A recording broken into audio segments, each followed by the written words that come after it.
Looking for a place that does it all? Maldini's by the River serves mouth-watering breakfasts, pasta, pizzas and more, plus amazing coffee and cocktails. They hit the spot every single time. You're planning a special event? Well, their private function room and versatile restaurant are the perfect place for any celebration. Good food, good friends, good times, Maldini's.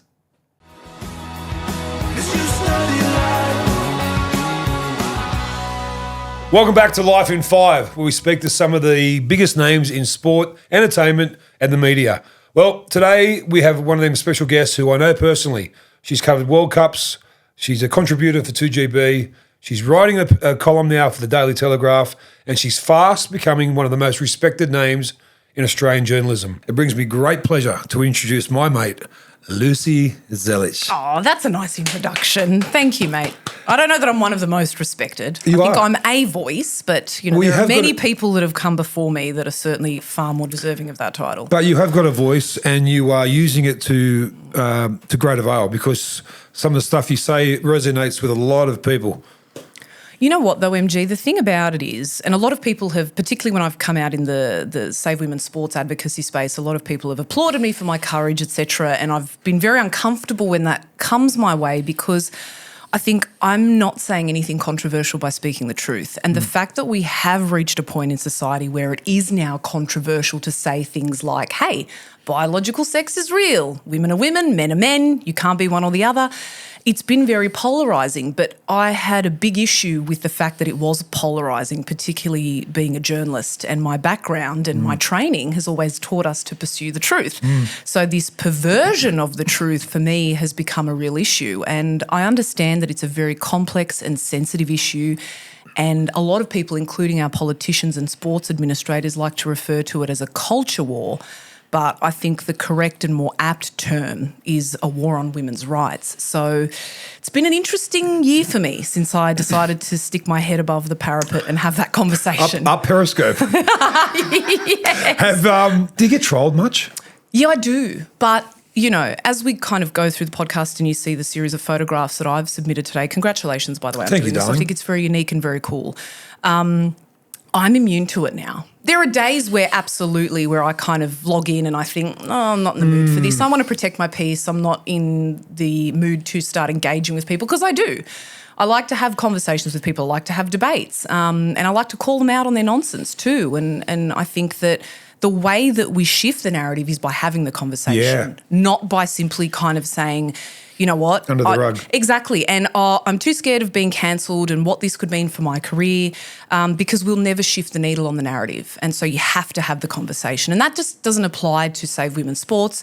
I've got a column coming out with the Daily Telegraph, my first, which is very exciting to be in that space, where I talk about Indigenous domestic violence issues and why the virtue signalers are so happy to kind of go down and march on Jan 26 and talk about preserving welcome to country, but they're ignoring the real issues at the heart of what's going on in these territories. And I had the chance to talk to the Domestic Violence Prevention Minister, Robin Cahill, who was just fantastic. You're actually talking to someone that's on the ground. And I reject this narrative that the minute you start to broach this subject, that you're automatically a racist. That's the stuff that's dividing our country. Yep. And it's stalling us from having these very necessary and vital conversations about issues that are really quite confronting, and they're at a crisis point. And these are our fellow Australians, and we need to help them out of this mess. She makes a lot of sense. Telegraph, 2GB, make sure you tap into her, because we're about to get stuck into her 5 photos. And Lucy, your first photo is obviously one of your first forays into the media.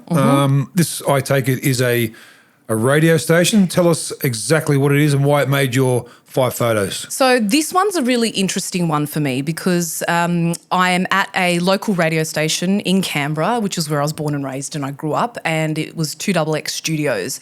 And it was where I absolutely got my start and cut my teeth in any form of exposure to media. But this was a really happy moment. You can see I'm with my co-hosts, Paddy Bordier and Nick Cumston, the nicest, coolest guys. We just loved getting into this studio and talking about football every week. And it was for our particular podcast that was commissioned by Football Federation Australia at the time. They had reached out to me because I went MIA. And I'll tell you why I went MIA leading up to this point. But I'd gone MIA and then they had reached out and sort of said, hey, like, where are you? We would love you to come and host our weekly warm-up official podcast for Football Federation Australia. Would you be interested in doing this? And I was like, wow, okay, this is signifying my journey and I guess and my step back into what I had left behind.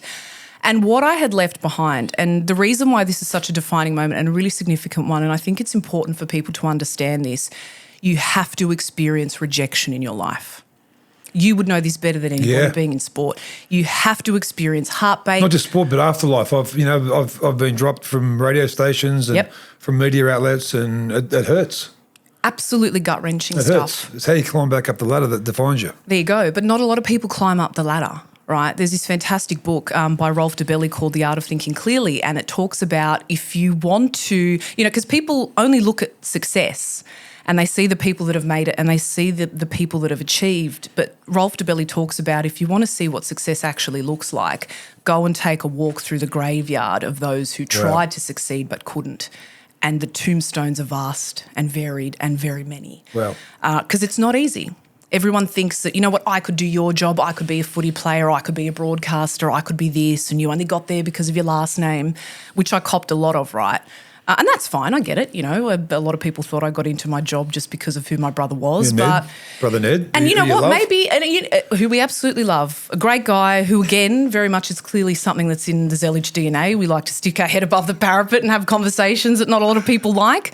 But for me, particularly when I look at it through the lens of nepotism, maybe it did open doors for me. I'd be ignorant to think that. But I did my time as a journalist. I studied 3 years as a journalist and I majored in sport business. I really loved the idea of industrial relations in sport, player management and the whole industry that sport has become, right? It's a business.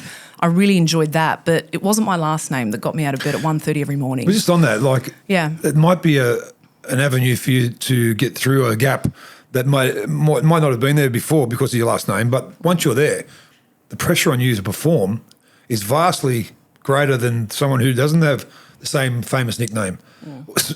Famous last name. So I get nepotism, I get it, but then the pressure's on that person who comes through as a sibling or as a brother or as a sister or mother or father.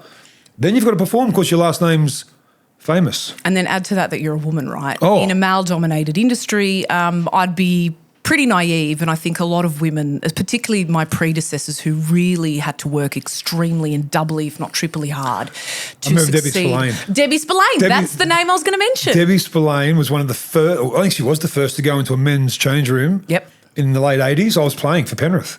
And you had interactions with Deb? I love Debbie Spillane. She's such a top human being. Such a great trailblazer. Yeah, she is. I love her. And you look at people like that, and I think I'm standing on the shoulders of giants like her who continued to push on and press through at a time when she was told you don't belong here. Yep. And, you shouldn't have a voice on men's sports because you are a woman. And what do you know about men's sports? She knew a lot because about you're league. a woman. Oh, mate, she knew. And she's a fantastic human being, and I think she's been a mentor to so many people at various points in their careers, including my own. But to go back to the point of all of this and why this, the photograph we looked at earlier was a defining moment for me was because when I was going through my university degree, I felt like I didn't know what type of journalist I wanted to be. I was a very creative writer. I still love to write fiction and all of those sorts of things now. So I found it pretty confronting that when I decided at 21 and I was considered mature age at that 21. time. Yeah, when you're going to university, You're a baby. they call you a mature age student, right? You know nothing at 21, No. nothing, right? Well, we all think we did at the time. Yeah, we do. But I decided I love sport, love to write, let's go and give it a crack. And the degree kind of shocked me because it was all very hard news, who, what, when, where, why. And I wanted to be more creative, right? So that was a hard lesson, but I didn't know where I fit in the mould. Radio, I thought, I'm not going to like. Got to that component, loved it. Television had zero interest in it. It wasn't something that I found myself in. I thought I would just love to write, local match reports for my Chronicle in Canberra. Wow. That'll be the piece of cake for me, and that'll be the icing on the cake, should I say. But there was a series towards the end of it where I started volunteering on a podcast. They'd had a call out. They were looking for presenters for a sports program that they did called The Far Post. And it was just me. And it was just me and a group of like 14 guys that had gone in and put their hand up to be given a gig. I reckon I probably got it Because my last name and the fact that I was the only woman there. Again, I'd like, let's be real about this. Yeah. It happens, right? And for a lot, we have been those DEI or tick-the-box appointments, but it's what you do with that appointment that counts, MG, Exactly. right? If I can throw you the ball, you've got to run with the ball and try and sidestep it. Exactly. You've got to put in the work, mate. And so I got the gig and I enjoyed doing it. You know, we went in there. The guys, it was a 2-hour show. Like they were reading out of magazines. Like it was funny. It was good banter because we had to fill all this time, right? But I had such a great experience. So I felt like in my last year of my degree, I was doing the right things. I was volunteering. I got shortlisted for the Peter Leonard Scholarship at the time, which is now defunct because Win Television has closed down in Canberra. And I remember there were 3 of us in it. There was one guy that went before me, I was in the middle, and there was another bloke to go the week after me. And at the end of my week, they had sort of pumped me up and said, you know what, without even seeing the next guy coming in, we reckon you've got it. This is yours. You've got it in the bag. And I remember I felt very cocky and confident, right? I thought I'm on the right track. I am going to get that job, first cab out of the rank when I finish my degree. I'm feeling good. I'm feeling comfortable. Anyway, I went to Perth for a wedding and I'd missed a call from my tutor and I got off that flight and I called him back and I said, oh, hey, Simon, how you going, mate? As soon as I heard the tone in his voice, MG, I knew. And he said to me, he goes, hey, I just wanted to call to let you know I'm really sorry you didn't get it. Wow. Shattering? And yeah, that was that first punch in the face where I thought, hang on a minute, I'm doing everything right. This wasn't supposed to happen this way. And everybody around me was giving me that good feedback and really encouraging, and I felt like I was on the right track. And then I went so that was the first major setback I'd experienced. And then there was another job, the ABC Sports Women's Broadcaster internship. And I went and I put so much effort into this application. I did everything that I possibly could to get the written application aspect right, to really give it my all. And I went into the interview and I completely tanked. Wow. Yeah, completely tanked. They sat down and they said, oh, can you give us an assessment of the last 24 hours of news coverage? And I went, fuck. I went, oh, my God, I haven't watched anything. I've been focusing on this written application and making sure that was, you know, perfect and pristine, that I wasn't doing the job that they'd required me to do, which was to, you know, to be engrossed in the news and to be a journalist, right? I was more obsessed with sounding good on paper than what I was in a face-to-face scenario. So after that, I got towards the end of my degree. I had no job. I was volunteering on community radio and I thought, I'm stuck. What do I do? Well, I did what every Canberran does. I got a job in the public service and I said to the guys, I'm not doing the podcast anymore. This doesn't look like this is for me. It's not working. I'm trying everything I can. I feel like I'm doing the right things, but the doors keep closing. And I have to take that as a sign. This is not the right path. So that's why when I look at that photo now, because then I went into the public service and then, as I mentioned, that year later, I got the call back from Football Federation Australia to say, hey, where have you been? Can you come back and do our podcast for us? But it was important for me to experience that rejection. You have to. Yeah. I mean, life's hard. Life is hard. It's full of ups and downs and it's a roller coaster and you've just got to keep your ticket on you. You do. And hold on with grim death and say, okay, it's going to be up, it's going to be down. But as long as I've got my ticket, I'm still in the game. And I've got my health. And I'm still on the ride. Yeah. I've got my health. Which leads us to photo number 2. And this is kind of when Lucy Zelić became a bit more mainstream because you were co-hosting the World Cups and we all start up in the early hours of the morning to see you and Craig Foster giving us everything we needed to know about the World Cup. This is on SBS, I take it. What year was this? So this was 2018. This was the Russia World Cup where, I mean, you said that I went more mainstream and I think for all the wrong reasons because... Why? Well, because everyone was talking about the way that I pronounced footballers and coaches' names, right? And that became the headline. Really? Yeah, but I really want to talk about this because a lot of people look at that time. Do you know what I hate, MG? And I remember I said it. So when we came back and I won the Australian Sports Commission Award, I think it was the following year. After this? Yeah, I was pregnant with my daughter at the time. But I remember getting up and I said in my speech, please don't feel sorry for me. I hate any type of sympathy that's ever been directed towards me over this moment because I had the best time of my life. You look like you did.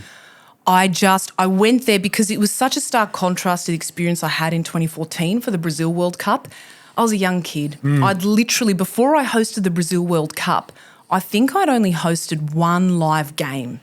That was it, before they said, get in, kid, you're ready. Wow. And that was full on for me because it was it was a grueling schedule. We didn't host that, so only Foz and Les and a select crew went over to Brazil and were stationed at Copacabana Beach, this beautiful, beautiful studio space. But it was myself and Zdrill, my co-host, David Zelić, who hosted a large portion of the games as well. Back here. That were stuck back here in Sydney, getting up at all hours of the night, and they were hideous hours. Yeah, they were. And I remember I had a chest infection, and then executive producer came up to me. It was funny, and he said, I heard you're sick. And I thought, he's going to be like, you know what, if you need to take time off or whatever, like it's okay. And he was like, you got two options. You either carry on or you cark it. And I was like, I'll take cark it for 500, thanks, mate. I was so wrecked. But you just got on with it, right? Like, and that's always been my work ethic is I get on with it. Just get on with it. So for me, it was so crippling because not only was I sick at that 2014 World Cup, but I saw the kickback and the pushback that I got from viewers, who would take issue with your position on certain things. What you dressed What you dressed at, don't wear your hair to the side because did you know that your facial parameters are uneven? Wow. Like that's mind-blowing to think that happens. Yeah, but look, again, here's another thing about it, right, is that we all cop it in TV or if you've got any kind of public position. Of course. Someone's always going to have something to say about you, but they do love to really have a go at the women, especially because our wardrobes vary much more than what the blokes are wearing. I think you remember that story when Carl Stefanovic, he wore that same suit every day for a year. No one said jack to him, right? But that's just it's the symptom of our biology. That's just our makeup. Do we need to be better with how we speak about women? For sure. Of course. But I also accept it's part of the Adam and Eve. Well, yeah, but I also accept it's part of the beast. It's the nature of the beast of being in the job. So when I went to Russia, and that was crippling in 2014 because I read it all and I was very, very, it was debilitating. Yes. There was a morning where I was lying on the ground and I was sick and I didn't want to go. And I was like, why am I doing this? Why am I getting up and going to a job? I love the football, but why am I getting up and going to a job just to get smashed every day? Am I masochistic? What's wrong with me? So I didn't handle it well internally, but I still got up and I still went.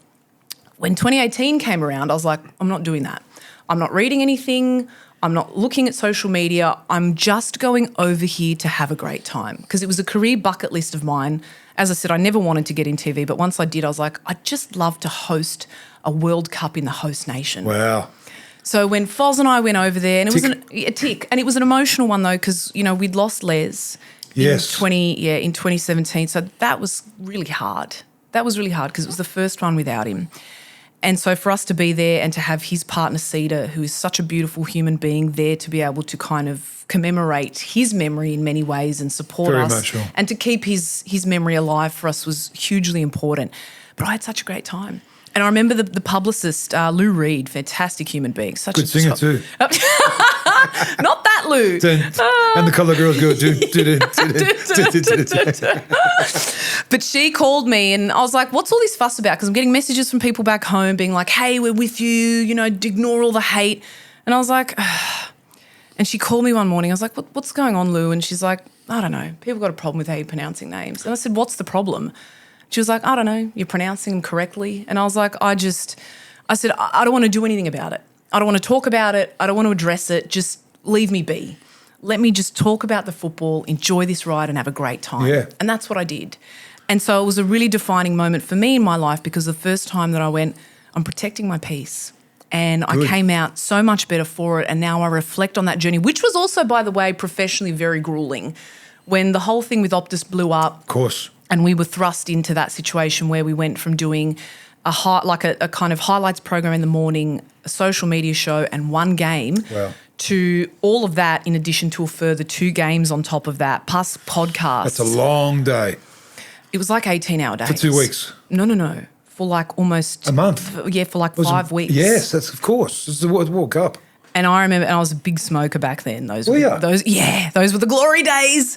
But I remember coming back from, that 18-hour shift and just sitting out the front of the hotel having a cigarette at like 2 a.m. and being like, I have to be up in like 4 hours, man. And that cycle just went on and on and on. And I'm really hard on myself. So when I made a couple of mistakes on air, like really innocuous ones, my maths is really shit. Yep. Really shit. Still, I'm 38. I still count on my fingers. It's embarrassing. English, very good though. Noted. But when I made mistakes, I was very hard on myself. Like I think I'd messed up, how long it had been since Argentina had won, and I quickly looked at a team sheet one day and I'd left out a player's name. And I remember at the end of that night, because I'm hard on myself, we'd always had a bus to take us back to the hotel we were staying. I was like, I'm making myself walk home. You're going to learn from this, bitch. Really? But yeah, because I'm really hard on myself. Wow, yeah, well which done. is silly. But it's silly because... Especially in Russia. But it was nice, like a lot of people have this perception of Russia, but I work with the people there. They're beautiful people, really great people, hardworking. But the city itself in Moscow, just stunning to look at. But it's silly because, we all make mistakes, right? So when I look back at that, I think, you could have been a bit kinder to yourself, love. You work an 18-hour day. Yeah. But I also, on the flip side of that, I like that I kept a standard for myself. Yeah. That I was always working towards something where it was like, I want to be better. And that's kind of held you in good stead to where you are now. But we're not perfect. No, but there's we're not supposed to be. And either of the people who are listening or watching us. That's the thing. Now, your third photo from the World Cup into the studio at 2GB, it looks like here. Olympics. What year was this, and who we got in this photo? So this was last year. Last year? Yeah, last year. Yeah, wow. For the Olympics, the great Mark Levy, and we had Bill Woods there, who I worked Billy with. Woods. And, but just such great human beings who I had such a fantastic time with. And it was a really interesting period for me because I went from, having this great career with SBS to then in 2021 being 7 months pregnant with my son, watching the decline of SBS's stranglehold on football rights, seeing all of my colleagues, great colleagues who've been like brothers and sisters to me, like Foz, for example, the year prior to that in 2021 being shown the door, and feeling like I know the writing's on the wall, but also wanting to be a bit naive and thinking that the same wasn't coming for me. But I got that tap on the shoulder. And I got it last year. You feel it. You feel different things happening, and you kind of you say, I'm going to put my blinkers on and I'm just going to do my job. And then you see one of the EPs get the arse, and you see someone else leave, and you go, okay, well, I'm maybe next in line here. But were you still trying to stay sort of blissfully I didn't ignorant? See it coming. I didn't see it coming. You didn't? No. After 17 years, no, I didn't see it coming. That's a long time. It's a long time. And the way I was told, which is by email, was even worse. Oh. See, we got hauled into rooms individually, and when you have that conversation, it's such an upsetting and confronting one. But for me in particular, I didn't want my career with SBS to end that way. I didn't want it to be shrouded in sadness because I truly believed, this is an organisation I grew up with, right? It was Les and Johnny and Andy Pascalides and all of the greats in the background, Damien Lovelock, all of these heavyweights. There's some good names there. Massive names, Andrew Orsatti, like legends of Australian football, pioneers who championed the game at a time when it was just, as Johnny Warren said, for Sheilas, Wogs and Poofters and it was wog ball and no one really cared about the game. They were my heroes because, they really stood for what so many of us migrant Australians really identified with, which was the world game. It was our connection to the country and how we stayed connected on a global scale. So to get that tap and hauled into a room and told, look, we've tried to find other options for you, it's just not going to happen. Wow. And, the writing's on the wall. We don't have the rights. We can't compete. The logical person in me understood it was a business decision, but the emotional one, the one that was tied to all of and it's such an undignified process too because you still got to turn up. That's shocking. You still got to front up, and when you're going through a redundancy, there's a period of time from, when you start negotiating your exit and you want to do the best for yourself. We'd made decisions for my family based on the fact I'd still had a further 2 years on my contract. So, yeah, exactly the same. It's hard, MG. Yeah. It's hard. Hence one of the reasons I'm doing this. Yeah, and I'm so happy for you because you find your feet again, well, right? you kind of, when you're used to being busy and you get something taken away from you that you've done for so long, you just try and be busy again. Yeah. It's not the financial benefits that come with it? Because that, if you're busy, that comes. Yeah. But it's just being busy so you don't have to think about other things and doing things you love. Like you at the Olympics, were you there purely for the soccer? Or Purely for the Matildas. Ah. And I got to comment on other sports and stuff. You know, we did the basketball when they were short on a commentator. And then what was the hours of being back in the studio? What were the hours like? Oh, horrendous. It was like the same thing as sort of being back at SBS and covering European football for almost, 8 years of my life and my career there. You're always up like a night owl. And they're grueling hours. Yeah. And shift work is... And the diet's not real good either. No, it's definitely, bacon and egg rolls and any sugar or... A pie in the oven. Who knows how long those pies at 2GB been sitting there for, mate. I would not touch them with a barge pole. I'm going there. From here, I'm going there to have one. We're both going there, Yes. but I'm not having a pie. No. If you're not on tonight, I know it's because you got something wrong in the guts. I'll tell you that now. But just to put a bow on that, it was a great experience in my life with SBS, but then, I was also very grateful at the same time, even though I was like, okay, I've got to go, clearly it's the time for it. I was relieved because I was pregnant and I wanted to be a mum to my kids. I wanted to be home. When my daughter was 5 months old, I had to go back with her because Corey, my other half, he was in this limbo period of whether or not he was going to, because he's an ex-professional now, but was still playing football at the time. And he didn't know what was next in his career. He'd come off the back of a lengthy season of injury. And so I had to go back. And I hated it. And you don't know, and I know we'll talk about parenting and motherhood for myself, which is one of my defining moments, but you don't know what kind of parent you're going to be until it hits you. Oh, yeah. And so I got that experience. But then the 2GB one was great because earlier last year in April was when I decided to kind of come out publicly and say, look, I don't agree with trans-identified males competing in women's sport. And it Did you say that on 2GB? No, 2GB were nowhere near this. Ah, so where was your platform to say this upon? It was on X. It was on social media. Twitter. Yeah, off Twitter. the back of Sal Grover, who is a real champion of a human being. I've never met her face-to-face. Physically, we've had Zooms and we've spoken personally. But I formed this network of like this friendship, this network of women that I've met once I decided to stick my hand up and have this conversation, who have just been incredible. They've been amazing. They've become new friends, new people whom I respect enormously because they too have displayed enough courage required in this climate to speak the truth. But I was in no man's land, right? So I was full-time mum and Corey and I were at the park with the kids and I saw the story about the group of 5 trans-identified males competing in women's football here in New South Wales. I was like, no, I can't take this anymore. No. I'm not going to be silent. And Sal Grover was also going to court because she was being sued by a trans-identified male because she had said that, he wasn't allowed to join her women's-only app. And so many women have been caught up in so much of this grief and drama because of the so-called culture wars, which, as I said, are a war on women's rights. And so when I came out and I publicly said that, it was like smash left, right and centre. And the day after I said it, I want to believe it's a coincidence, but I don't know if it was, but the day after I came out publicly and showed my support for Sal Grover, who was going to court and said, I don't agree with males competing in women's sport, I was being considered for a particular gig to come and host a panel. And I want to believe it's a coincidence, but it's maybe too much of not one. And I got an uncomfortable audio message the next day saying, oh, hey, Lucy, just letting you know that we've decided to go in a different direction. Wow. And I was like, okay, cool. Yeah. And then Corey was like, I don't know. I told you, did you really want to risk your career over this? And I got angry because I was like, why should I have to risk my career for saying we need to protect women's only spaces and little girls?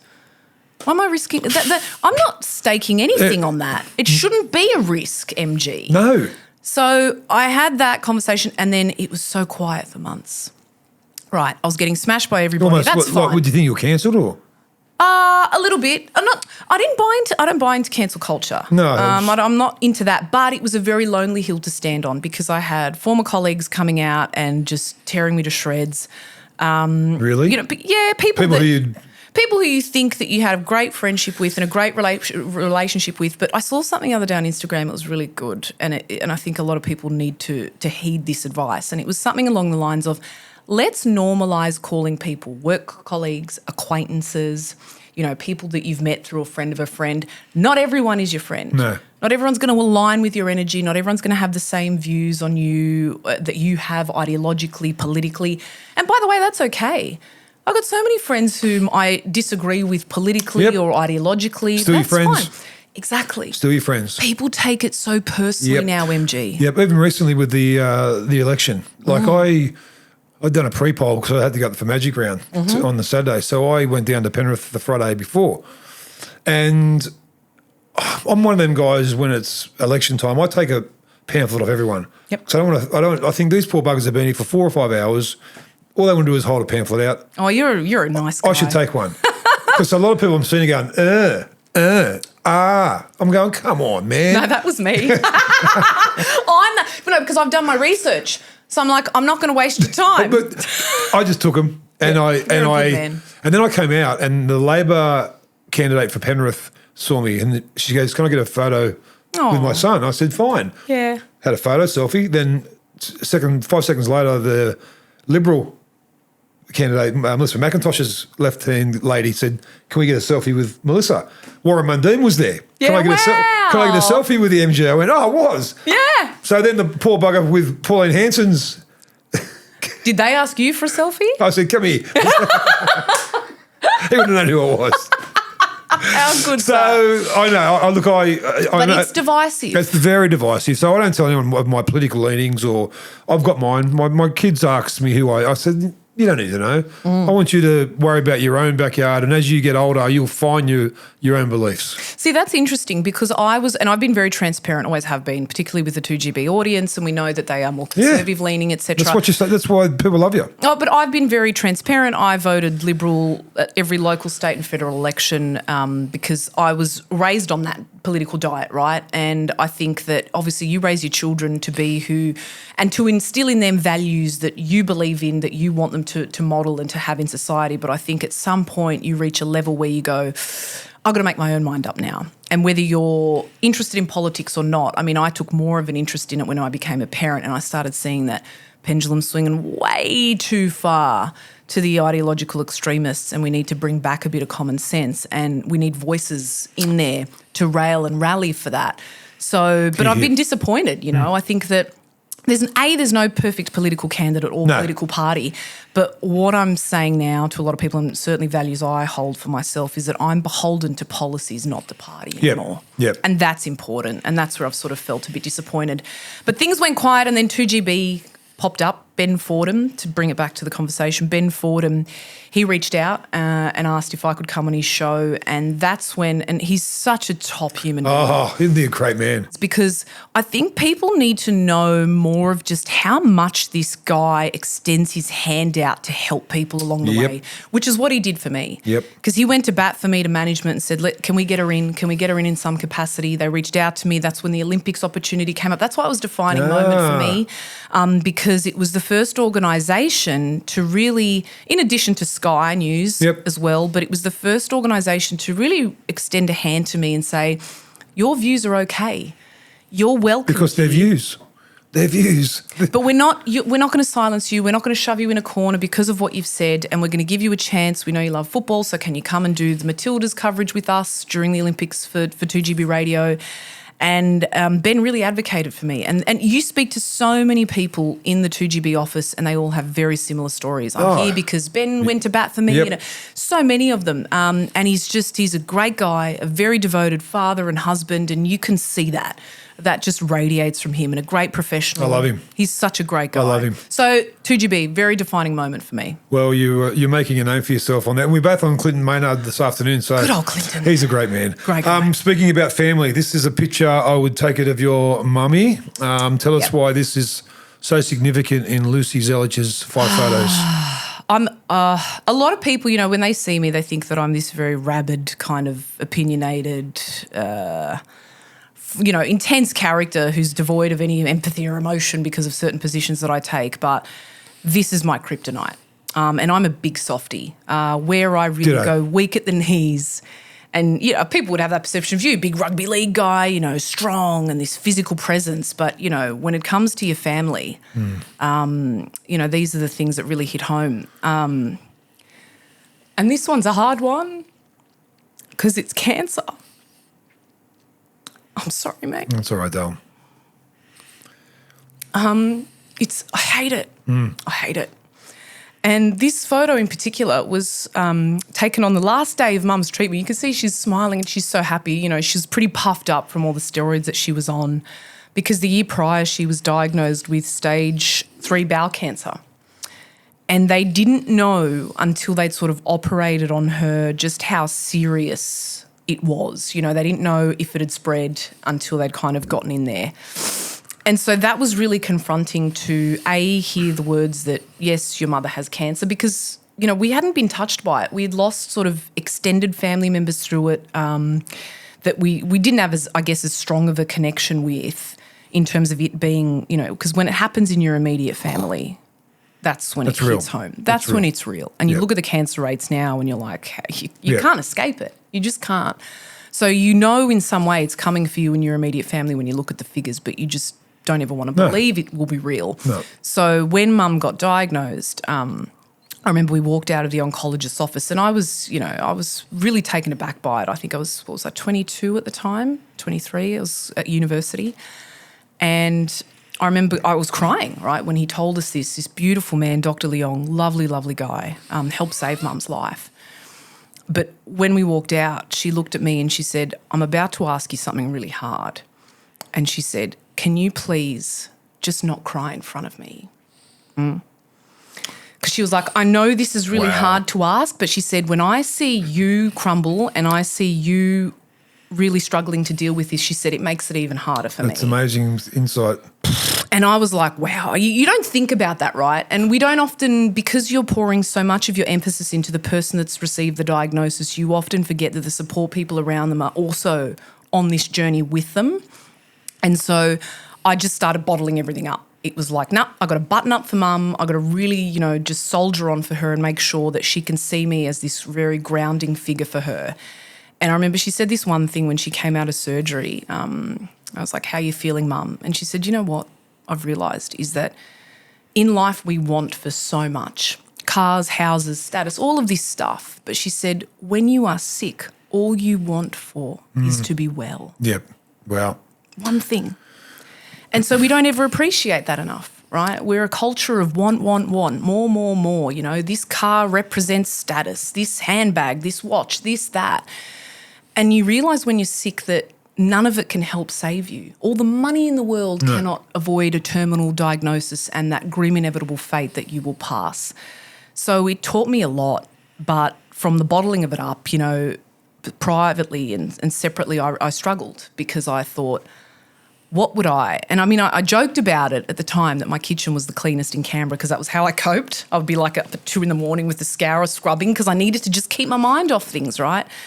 But I was like, what the things I grappled with at the time, I was like, what would I write in her eulogy? What would I say if she's to go? And when you go to that place, there's no coming back from that.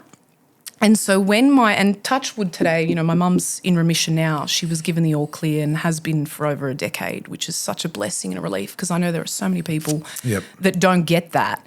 But those scars never leave you. So when my sister was then diagnosed in 2021 with breast cancer, and she, by the way, is the fittest, healthiest, you know. Doesn't discriminate. There you go. That's the part I really struggled with because I was like, you know, she's the most diligent with her health, this gorgeous pocket rocket of a woman, you know, in her 50s, looks amazing, takes care of herself. And I thought, this is unfair. This isn't right. And but she was really lucky because her oncologist immediately had said to her, you can go home and tell your girls you're going to be fine. And she was. She had a double mastectomy as a preventative as well. She just wanted to make sure that she wasn't going anywhere else. But it never leaves you that fear, MG, that it is going to come back. You know, you get a niggle in your body. Oh, you wait. I've been through similar. My father in 2019, prostate cancer. Beat that. A year later, bowel. Through lockdown. A year later, lung. A year later, last year, the prostate was back. Oh. And same as your mum, kicked it. Like just kept fighting. But every time I talk to mum, every time my mum rings, I think it's to tell me that dad's it's come back. Oh, mate. I'm so sorry. But that's you live with it. I mean, it's You do. It doesn't leave you, like does it just it? doesn't leave you. No. It's just that phone call every time you see mum ring. I'm thinking, here we go again. Like it's. Especially after a succession of the cancer coming back. It's just. I mean, I know you said that a lot of people watching this now have gone through it, and there's so many organisations that look after cancer patients and their families. So if you are doing it hard, just make sure you check out on one of them, because they've got support groups that are fantastic. Oh, they do. And it's also And talk the about it, I support think, a lot more.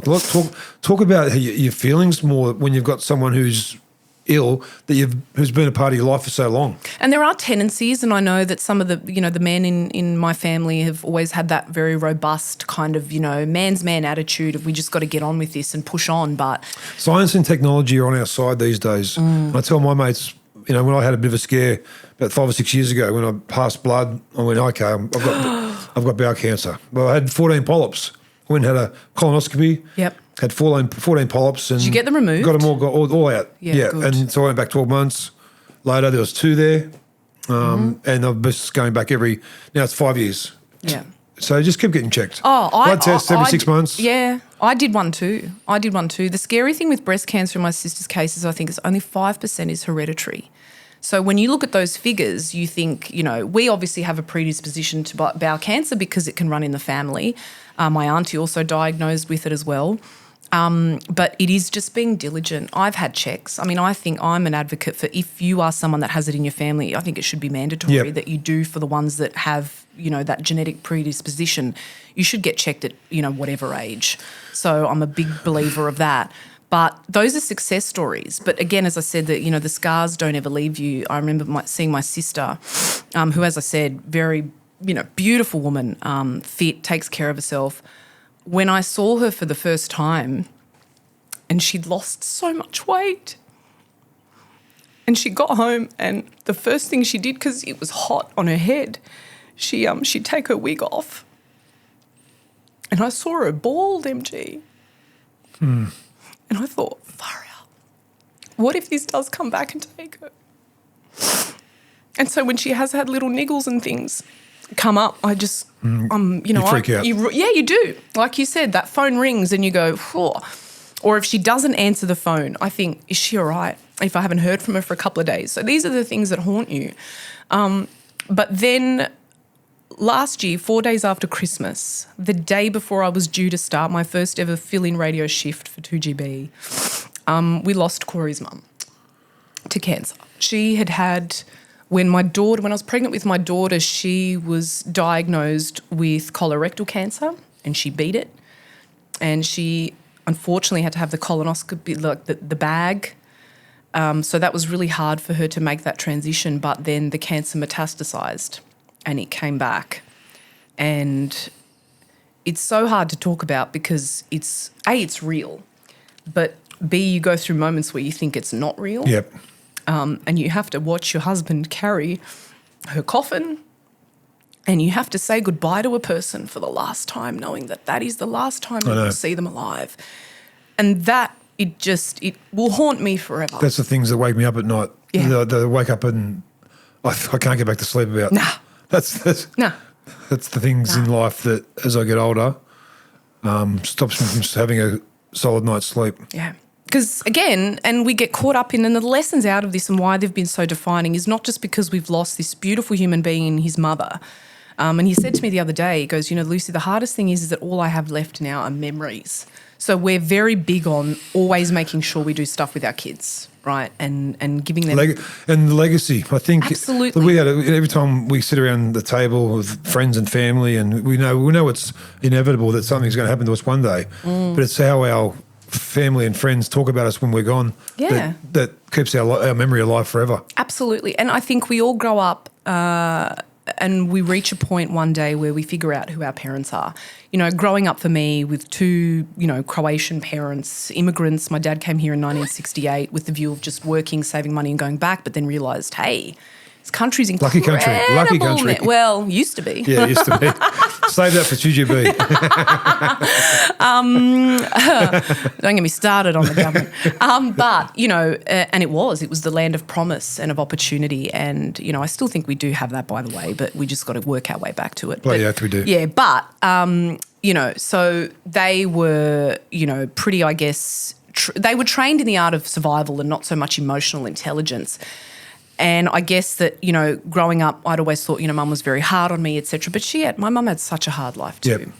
Yep. She lost her mum when she was 6.5. She was the oldest of them. Wow. Her mother passed away in childbirth. My grandmother, who I never got to know, but who I know is an angel watching, after us, and my children, who are a handful. Especially my son, climbing on everything, this kid. But, the thing for me is that now, and growing up, I was always like, oh, Mum, I want to go out, and why can't you let me do this, and why can't you let me do that? And she was always very big on, making sure we were protected and safe. It's only now that I've also become a parent that I know what my parents are and who they are and what they did. My mum picked up a second job just so that she could buy my sister her formal dress.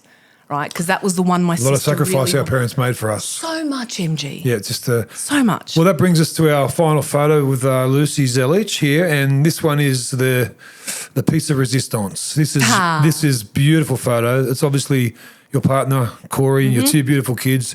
Tell us why this photo is so significant. Well, nothing of what I've ever done or achieved or will achieve in this lifetime will ever be bigger or more important than these three people, ever. This is a significant photograph. I mean, I firstly, you're probably wondering why I don't show, why you can't see my kids' faces. It's just a very nondescript photo. I don't show my kids' faces in social media. Yeah. I'm very big about keeping kids as far away from social media as you possibly can. I don't like to live in a world that's constantly thinking about the negativity that operates within it, but it does. So I don't want my children's faces on there. Yep.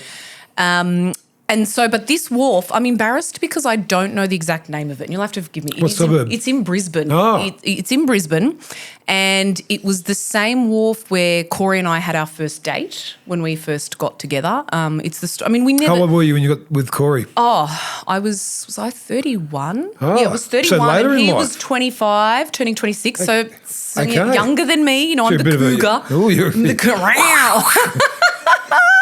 Oh, it's funny. But he and I, a story about I'll explain the photo first. So that same wharf is the same wharf that we had our first date on, and it's the same wharf that he proposed to me on as well. So and the fact that we went back there with our kids and they got to see their mum propose too, it was a full circle, really beautiful moment. But with Corey, I'd always been a big believer in don't shit where you eat, right? And I never wanted to I grew up with two professional footballers. I knew what they are, with all due respect, MG athletes. You blokes are hard work. Yes. And you're high maintenance, and I was like, I don't want to go down that path. I can see my wife Megan going, yes. Yes. Sympathies to you, Megan, sympathies. And mother of 5, you are. I said to your husband, she's the real MVP here. But, so much goes into supporting you in your careers at that time. And I understand all of that because I went through it with Corey. But I didn't want to get that tag, she's shacked up with a player. But I was also someone, and I'm a big traditionalist at heart. I was going out with friends trying to do it the easy way. But I wasn't meeting people that I resonated with. They weren't on my energy or wavelengths. And they didn't want to sit there and watch 80 minutes of soccer with you. Very hard, right? Find some 90 minutes, actually, plus injury time too, right? Sorry, Ted Lasso. I couldn't ignore the fact that, being a traditionalist, I didn't want to go on social media apps. I didn't want to go on dating apps. I was like, I don't want to meet people that way. No. That's just not for me. And I'd reached a point in my life where at 29, I'd left a partner and there was nothing wrong with him. He was the nicest, loveliest guy, great human being with great family values and a beautiful family. But my body was ready for that next chapter, i.e. I wanted to become a mother. I was ready for that place in my life. And I'd achieved so much in my career. I felt so great and solid within that success.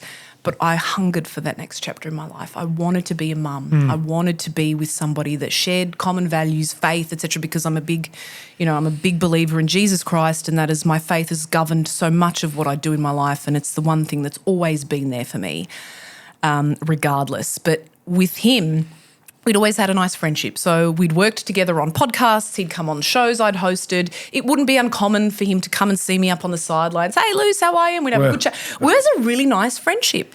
And then one day, I said I didn't want to meet someone on social media, but it's kind of how it evolved, even though we'd already had that existing friendship. He just popped up one day and responded to one of my stories and said, hey, where are you going? because I'd put up a picture of my suitcase, all that tacky stuff we do when you're young, you're young and thirsty and looking for it. When you're just hanging for And he responded and said, "Where are you going?" Where were you going? I was flying down to Canberra. I was giving a talk at a government agency, and I said I told him it was all very boring, and we never stopped talking. That was it. And the thing about him is that, I made that joke about, I didn't want to end up with footballers and whatever else. But I remember he said to me one day, he's like, "I don't want you to look at me as a footballer. I want you to look at me as a human being. Because that football is what I do. It's not who I am." Wow, that's great. And I went, "Yeah, you're right." Yeah, of course. And I had kind of brought him into that whole tag of, thinking that he was just this typical athlete that kind of played around and mucked around like a lot of the stories that you see. But he's the best person I know, MG. And he's had so much hardship in terms of injuries, and his career didn't go the way that he deserved. He went over to England when he was about 15 and had such a promising career ahead of him, but just the universe intervened for whatever reason. We only understand later. Intervened because now you're together. Well, yeah. And with these two beauties. With these two kids of mine. And, things for Corey and I happened pretty quickly. We fell pregnant with our daughter pretty quickly, but that cliche, when you know, you know. You do. You do. And it might happen when you're 17, might happen when you're 27, 37, 47. But when you know, you know. When you know, you know. And I knew with him, and, being a mum is the best thing that I've ever done. And what a great job. Oh, and it's hard. Don't get me wrong. But I made the decision that when I got made redundant, that I don't care if I have to stack shelves at Woolworths. I'm not above work. I don't have an ego. That's all gone. Spending that time out of media and away from that. Well, I mean, I never really cared about it anyway, like the award shows and all that stuff. Like that was never, there was always an initial curiosity, like, hey, what are the Logies like? But I'd never felt like I fit into that crowd. That was never me, that wanky kind of we think we're somebody kind of crowd because of what we do. And I'm like, you're not saving lives. No. You're nothing. You talk on the TV. Like, let's not glorify these things. Let's glorify people saving lives. Give money to our nurses, to our doctors, to our frontline workers who are really making a difference in this world, not just because I decide to get up and talk about Liverpool, right? That's it's all fun and well and good, contributes to the enjoyment of society, but we're not saving lives. So talk about West Ham once, please. Come on. The Hammers. Nothing to talk about. I know. Just missed relegation. Nothing to talk about, mate. Come on, you Irons.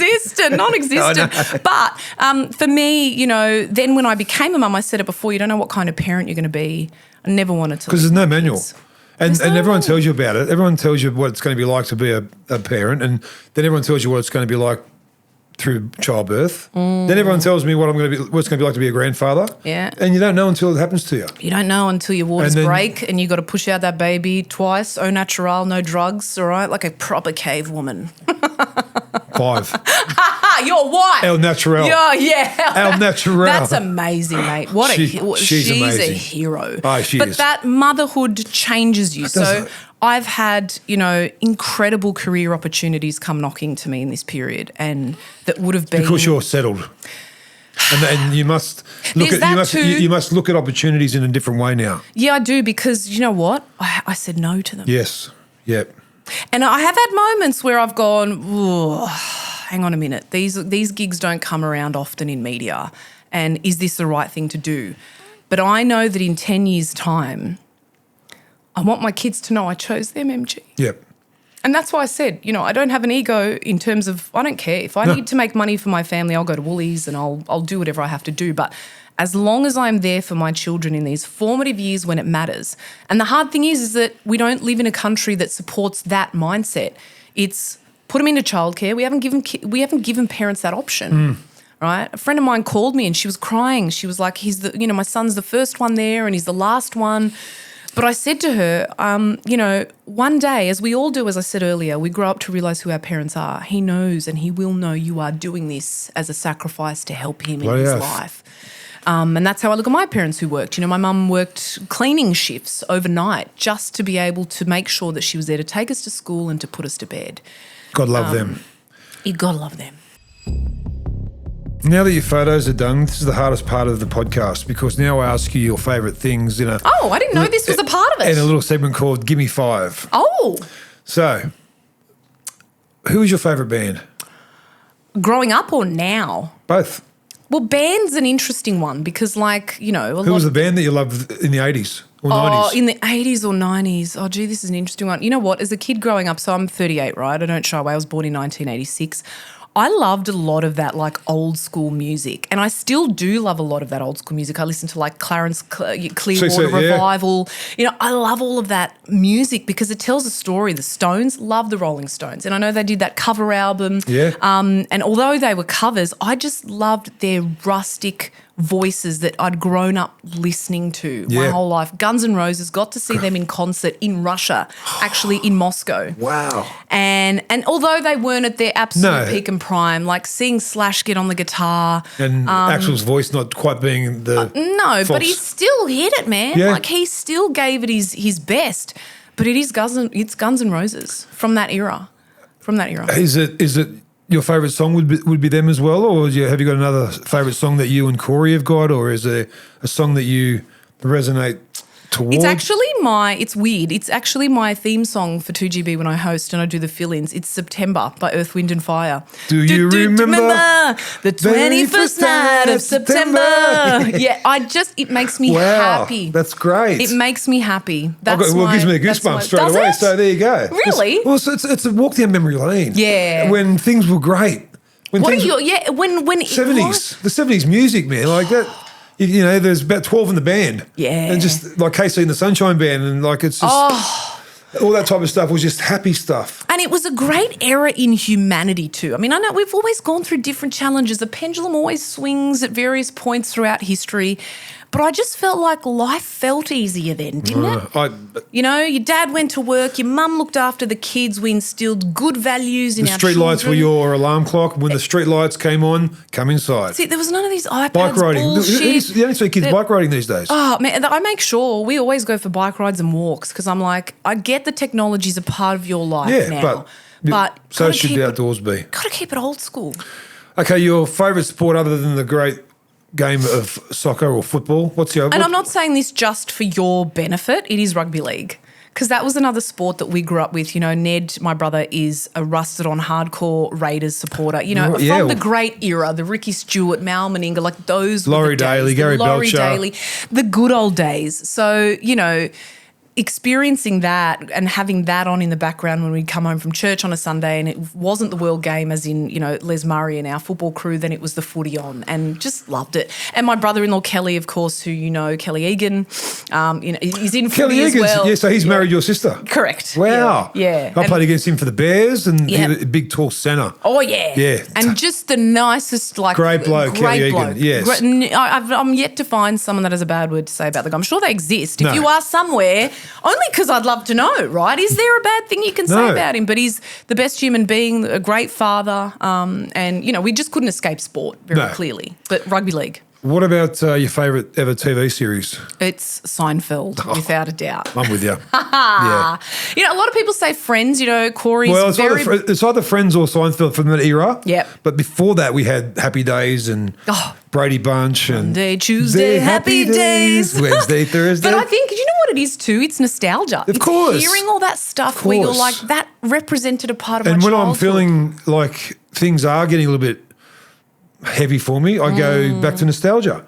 I'll put a song on in the car that makes me feel great. Yeah. And I'll go, okay, that's gone. That's Earth, Wind and Fire. Do you remember?